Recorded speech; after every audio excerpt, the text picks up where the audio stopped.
Olá, pessoal! Nessa aula de hoje, nós vamos falar sobre o projeto de dimensionamento de instalações prediais de águas pluviais. Então, ele está regido pela essa norma 10.844 de 1989, e eu referencio que essa é uma das normas assim, que são bem tranquilas de entendimento em relação à base de dimensionamento de projeto. Bom, para a parte de projeto, primeira coisa que a gente precisa entender é a questão dos dados meteorológicos, tá? Existe um parâmetro, né, para a escolha desse dado meteorológico. Então, o primeiro conceito que é importante para o entendimento é entender o que é um período de retorno, né? Então, o período de retorno, ele é um tempo dado para uma chuva de duração de 5 minutos. Então, uma chuva crítica, né, de duração de 5 minutos. Para cada período de retorno, nós temos índices pluviométricos distintos. Então, nós podemos, no caso de projetos de instalações pluviais residenciais, né, ou comerciais, nós podemos trabalhar com períodos de retorno de 1 ano, 5 anos e 25 anos.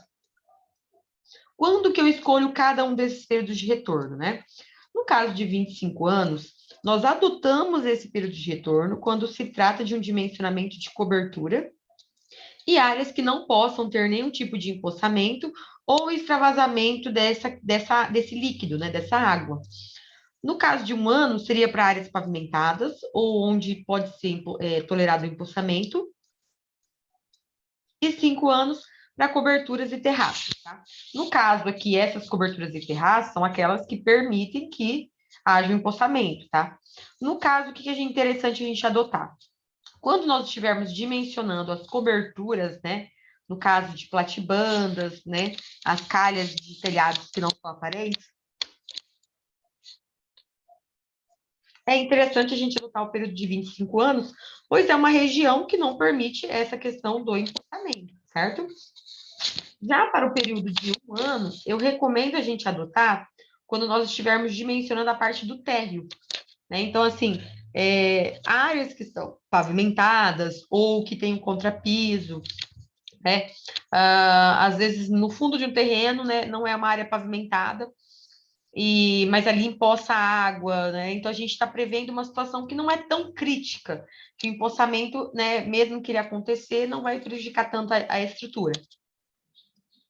Agora, a gente sabe que se transbordar a água da minha casa lá da cobertura, isso pode prejudicar todo o restante da minha casa, né? Então, vamos supor que eu tenho uma casa com gesso, e aí aquela água extravasou, vai molhar tudo o meu gesso acartonado. Então, na parte de dimensionamento de cobertura, eu recomendo que a gente trabalhe com um período de 25 anos. E no caso da parte de terraços, áreas pavimentadas e não pavimentadas, né? Quando eu falo nesse sentido, pessoal, regiões com contrapiso, né? Varandas, a parte externa da edificação, né? Como que é o revestimento dela. Então, a gente adota de 1 a 5 anos, tá? A partir dessa escolha, a gente tem índices pluviométricos. Para o período de 25 anos, ele vai ser maior que para o período de 5 e de 1 ano, tá? Bom, escolhido isso, nós vamos para o cálculo de área de contribuição, tá? Para calcular a área de contribuição, por que eu preciso desses dados, né? Índice pluviométrico e área de contribuição. Porque o primeiro fator que eu calculo no meu projeto é a vazão de projeto. E a vazão é dada pelo índice pluviométrico multiplicado pela área que está contribuindo para essa vazão,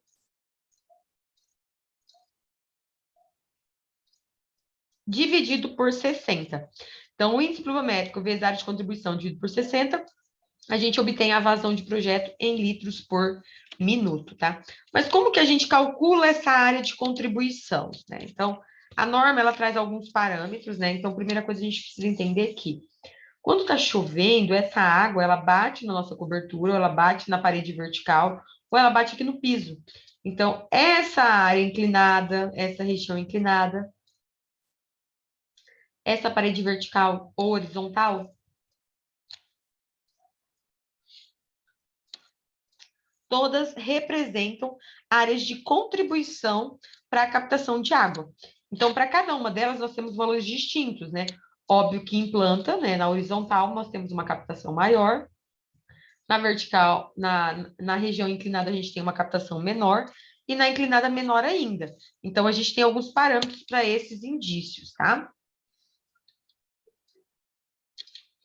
A norma, ela traz várias representações, ó, de como que a gente poderia estar fazendo esse cálculo, mas eu vou direcionar a vocês que a gente trabalhe apenas com três, que seria esse exemplo aqui, uma superfície plana horizontal. Por ser plano horizontal, ela tem a maior captação, então ela vai ser a própria área da região superficial, né, da região horizontal, vai ser a área de contribuição. No caso de uma parede vertical, a área de contribuição dela nada mais é que a própria área dessa parede vertical dividido por 2, tá? Então, toda vez que a gente tiver uma parede de platibanda, uma parede da própria edificação, um muro, tudo isso é elementos verticais. Então, a gente considera a área dividido por 2.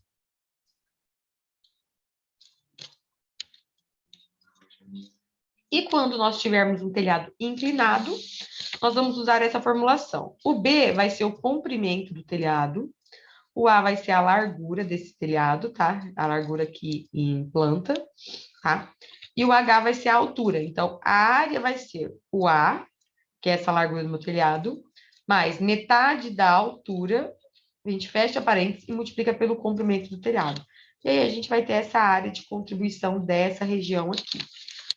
Por exemplo, a gente pega um telhado que tem parede de platibanda, no caso, as paredes verticais com o telhado inclinado, o somatório dessas áreas de contribuição é o que a gente vai adotar nessa fórmula do cálculo da vazão, tá? E aí a intensidade pluviométrica vai depender da questão do valor que eu comentei do tempo de retorno, né? Lá no final da norma, aqui na tabela 5, né, do anexo, nós temos aqui alguns exemplos de chuvas intensas no Brasil e seus períodos de retorno. Ó. Vamos dar um exemplo. Para o período de retorno de um ano, ó, a Alegrete tem 174. Para 5 anos, 238. E 313 para 25 anos. Então, percebam que não é coerente a gente adotar sempre o maior valor. A gente vai adotar onde necessita, porque ó a diferença para o período de um ano. Né? Praticamente aí, quase que nós temos o dobro, né? De 1 para 25 anos. Então, essa escolha, ela tem que ser bem criteriosa, para que a gente adote realmente onde precisa esses valores maiores, e nos elementos que são menos críticos, a gente adote valores menores de intensidade pluviométrica. Bom, depois que a gente calcula essa vazão, tá? Então, eu vou pegar todas as áreas de contribuição, somar, vou multiplicar pela intensidade pluviométrica pelo período, em relação ao período de retorno que eu escolhi, dividido por 60, a gente tem a vazão, tá? Bom, após calcular essa vazão, a gente tem a vazão de projeto. Só que toda essa água, ela não vai cair numa calha. Então, agora a gente precisa calcular a vazão da calha.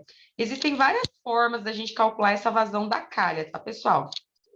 A primeira forma é através de chutes, né, das dimensões dessa calha, a gente tentar chegar numa vazão que atenda à vazão de projeto. Então, essa vazão da calha, ela tem que ser maior ou igual à vazão de projeto. Então, a gente usa essa fórmula aqui, a gente pode ir testando ela até chegar numa dimensão que atenda a minha calha, tá? Lembrando que para essa calha aqui, quando a gente calcula ela, nós estamos, pessoal, trabalhando com a seguinte condição. O cálculo dela é sem contar a borda livre. Toda calha, todo elemento de drenagem, a gente tem que pensar numa borda livre, tá? E então, aqui, quando eu chuto as dimensões, eu estou pensando simplesmente na região que eu quero trabalhar com ela, tá? A região útil dela. E não é a região da área molhada dela, beleza? Então, para isso, deixa eu só pegar aqui para a gente poder desenhar. Ó, então, primeiramente, a gente vai calcular essa vazão da calha, né? Ela tem que ser maior ou igual à vazão de projeto. Primeiro, o fator K, ele é o valor de 60 mil. O S, ele é a área da seção molhada. Então, assim, a gente vai estipular uma calha. Toda calha, ela tem que ter uma borda livre, tá? Então, quando a gente estipular as dimensões, a gente vai estar estipulando essa dimensão aqui, tá? Que é da área da altura molhada, e essa dimensão aqui da base, tá? Então, são essas dimensões que a gente vai chutar. Então, quando eu falo área molhada, eu estou pegando essa região de seção transversal molhada, essa área aqui, tá? Lembrando que depois a gente acrescenta a borda livre do nosso projeto, tá? O N vai ser o coeficiente de rugosidade, que vai depender do material da nossa calha, que eu já mostro dela para vocês, que está na sequência. O R vai ser o raio hidráulico, tá? E o pH vai ser o nosso perímetro molhado, tá? O meu raio hidráulico nada mais é que a minha área molhada pelo meu perímetro molhado, tá? Então, o perímetro molhado é essa região aqui, ó, das paredes da minha calha. Então, o somatório dessa altura, com a altura do outro lado e com a base, tá? Todos relacionados à seção transversal. Então, meu raio hidráulico nada mais será do que a nossa área molhada pelo nosso perímetro molhado, tá? E o I vai ser a nossa declividade, tá? Alguns autores trabalham com letras diferentes, tá? Então, eu vou até mostrar aqui para vocês que alguns autores, eles trabalham um pouquinho diferente, às vezes, a formulação, mas no final a gente chega aí nos mesmos princípios, tá? Então, vou mostrar esse livro aqui do Hélio Crader, que ele traz essa formulação, mas às vezes ele trabalha com algum parâmetro um pouquinho distinto, tá? Então, aqui, ó, na fórmula dele, ela é parecida com a nossa lá anterior, tá? Só que aqui na declividade ele usou a letra D, tá?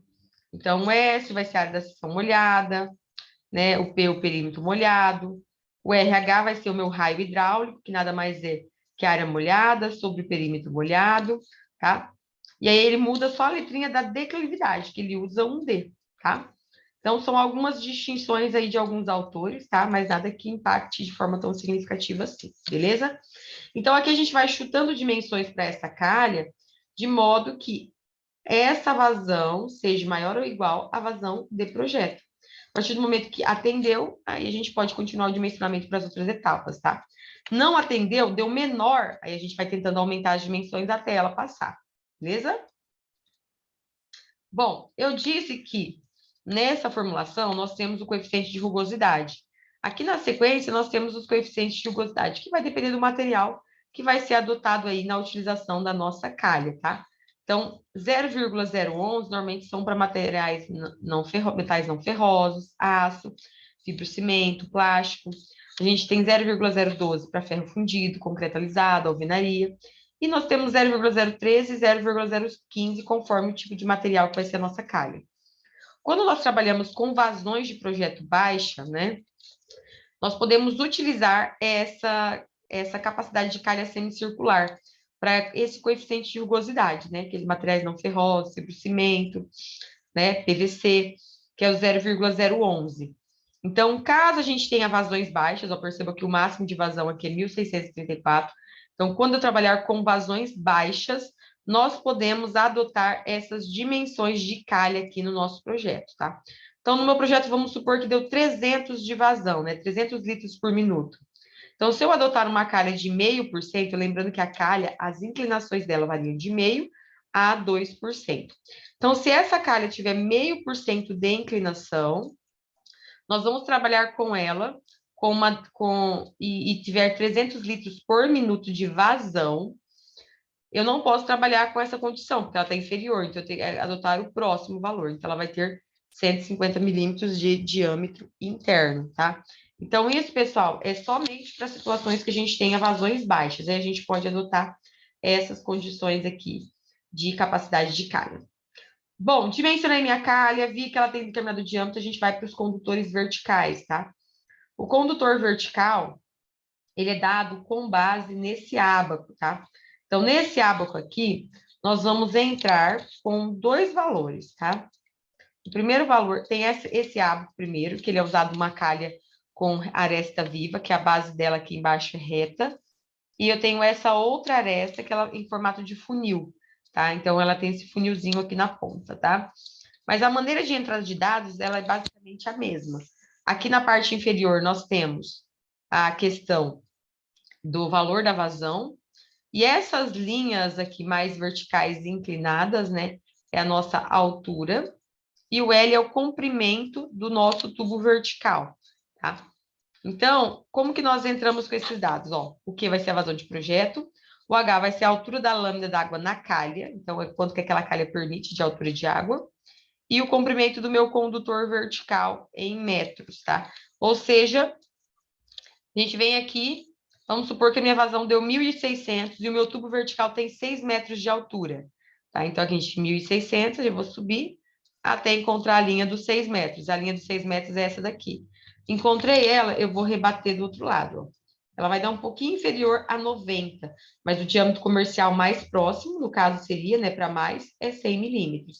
Então, para essa vazão de 1.600, né, com um condutor vertical de 6 metros, a gente tem aí um tubo de 100 milímetros, tá? E além disso, nós temos também que a altura da minha lâmina d'água vai ser de 9 centímetros, tá? Então, são essas informações que a gente consegue através desse ábaco.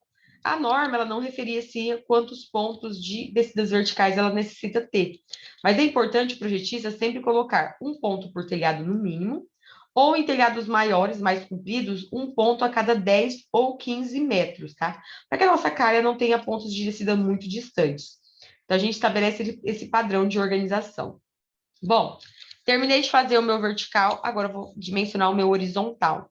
O meu condutor horizontal, ele vai de meio a 4%, tá? A escolha desse condutor horizontal, ela é mediante as condições de topografia do nosso terreno. Então, se o nosso terreno, ele tem uma topografia mais inclinada, né? Nós vamos trabalhar com inclinações maiores. Perceba que quanto maior a inclinação, maior é a vazão que ele suporta, tá?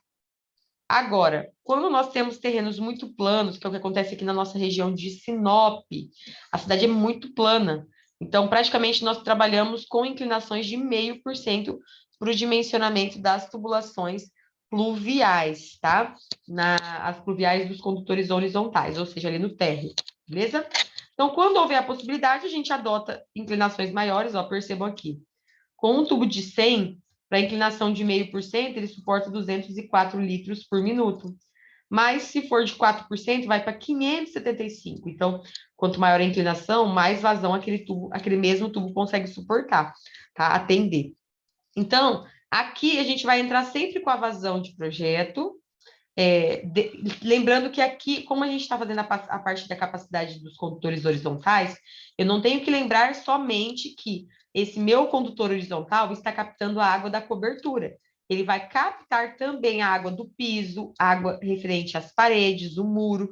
Então, a gente tem que fazer continhas de áreas de contribuição para verificar o aumento dos diâmetros das tubulações para cada ponto de contribuição. Lembrando que é importante a gente estabelecer locação de caixas de passagem, para que essas caixas também façam a captação dessa água no térreo, né? Então, sejam caixas de passagem com grelha, para poder fazer todo esse processo de captação das nossas águas pluviais.